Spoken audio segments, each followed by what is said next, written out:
Премиерот Христијан Мицкоски, на пресконференција во клиниката за гинекологија и акушерство, предупреди дека Македонија се соочува со сериозно намалување на бројот на новородени деца и дека демографските трендови представуваат сериозен предизвик за државата. Тој упати порака до младите да се охрабрат да создаваат семејства, нагласувајќи дека тоа е лична, но и општествено значајна одлука. Мицкоски информираше дека владата инвестирала околу 110 милиони денари во реконструкција и набавка на нова медицинска опрема за клиниката, со што значително се подобрени условите за пациентите и за медицинскиот персонал. Според него, инвестициите во јавното здравство ќе продолжат со цел граѓаните да добијат поквалитетна здравствена заштита. На истиот настан, министерот за здравство се соочи со низа прашања од новинарите поврзани со состојбите во здравствениот систем.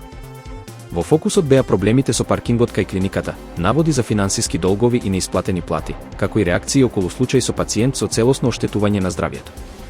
Министерот изјави дека има доверба во институциите и комисиите што ги носат одлуките и најави дека случаите ќе бидат дополнително разгледани доколку се утврди отстапување од протоколите.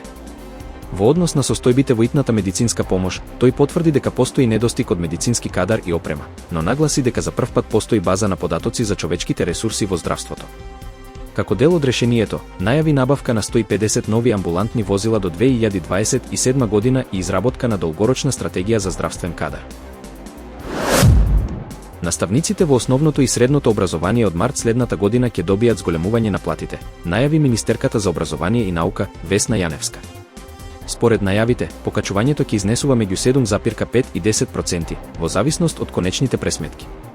Јаневска истакна дека мерката има за цел да ја зголеми мотивацијата на наставниците и дека за прв пат е воспоставен систем на кариерен напредок, што е позитивно оценето и во извештајот на Европската комисија. Министерката информираше и дека годинава ќе има два типа матурски испити, стручна и државна матура, со можност учениците од стручните училишта да полагаат државна матура доколку планираат продолжување на образованието. Управата за хидрометеоролошки работи објави најнови податоци за водостојот на реките и езерата заклучно со 29 декември 2025 година, при што состојбата кај природните езера е оценета како загрижувачка. Најкритична е состојбата со Преспанското езеро, каде нивото на водата е 1 сантиметар под апсолутниот минимум. И кај Дојранското езеро е регистриран значителен пад, со ниво под договорениот минимум. Кај реките се бележи благо намалување на водостојот, но состојбата засега е стабилна и блиску до декембрискиот просек. Температурата на водата во Охридското езеро е 9, а во Преспанското 8 степени. Председателот на Српската листа Златан Елек соопшти дека според прелиминарните резултати од парламентарните избори во Косово, таа партија ги освоила сите 10 мандати што им припаѓаат на србите. На пресконференција во Северна Косовска Митровица, Елек изјави дека Српската листа добила над 90% од гласовите во српските заедници и забележала зголемување на поддршката во однос на претходните избори. Тој нагласи дека станува збор за прелиминарни податоци и изрази сомнеж дека конечните резултати би можеле да се променат, повикувајќи се на искуствата од минатите избори, и апелираше да се почека одлуката на Централната изборна комисија во Приштина. Силен северен ветер вчера ги зафати Солун и Халкидики, при што налетите надминаа 80 км на час, а на одредени места достигнаа и над 100 км на час. Според Националната обсерваторија во Атина, најсилен ветер е измерен во Солун со брзина од 108 км на час. Поради невремето, грчката противпожарна служба примила околу 600 повици за помош во регионот на Централна Македонија, при што биле извршени интервенции за сечење дрвја и отстранување на паднати предмети. Од 1 јануари 2026 година, хрватските воздухопловни сили целосно ќе ја преземат заштитата на хрватскиот воздушен простор, со што земјата првпат самостојно ќе ја извршува мисијата на воздушна полиција во рамки на НАТО. Ова ќе го овозможи ескадрила од 12 повеќенаменски борбени авиони Рафал, по завршувањето на целосната обука на пилотите и техничкиот персонал. Според командантот на воздухопловните сили, Хрватска ќе има 24 часовна готовност за интервенција во рок од 15 минути. Рафал ќе биде столб на одбраната, заедно со радарски системи, беспилотни летала и нови системи против дронови, развиени со поддршка на домашната индустрија. Украинскиот председател Володимир Зеленски изјави дека нацрт-мировната рамка за крај на војната со Русија предвидува безбедносни гаранции од САД за период од 15 години, но дека тоа не е доволно.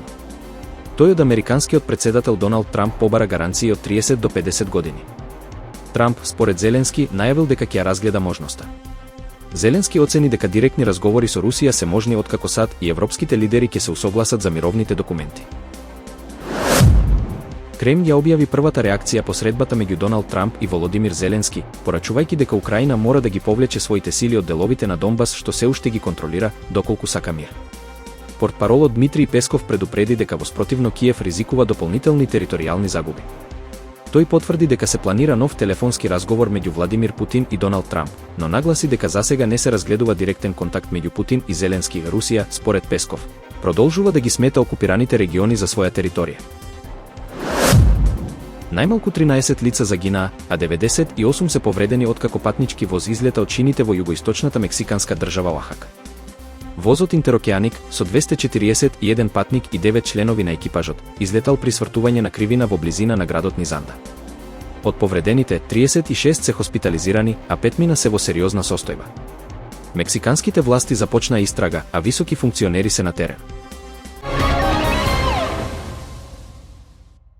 Во периодот од 1 до 28 декември 2025 година, полицијата спроведе засилени сообраќајни контроли на патиштата низ целата држава.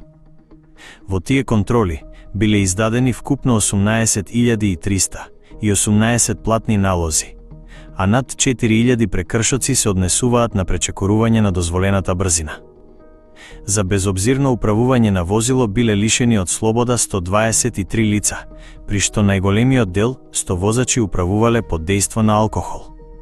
Евидентирани се и случаи на екстремно брзо возење, возење во спротивен правец, како и возење без возачка дозвола. Во декември биле санкционирани над 5000 случаи на неправилно паркирање, изречени се 679 казни за возење под дејство на алкохол, а над 1000 учесници во сообраќајот не користеле сигурносен појас. Од сообраќај биле отстранети и возила поради нерегистрација или техничка неисправност, а санкции добиле и пешаци и мотоциклисти. Но, останува клучното прашање: дали овие бројки значат реално подобрување на сообраќајната култура благодарение на системот Safe City, или пак станува збор за привремен притисок кој ќе згасне по 1 февруари? Ако контролите не продолжат со ист интензитет и ако санкциите не бидат доследни, ризикот е ова да биде уште една кампања што ќе се памети само по статистика, а не по побезбедни патишта.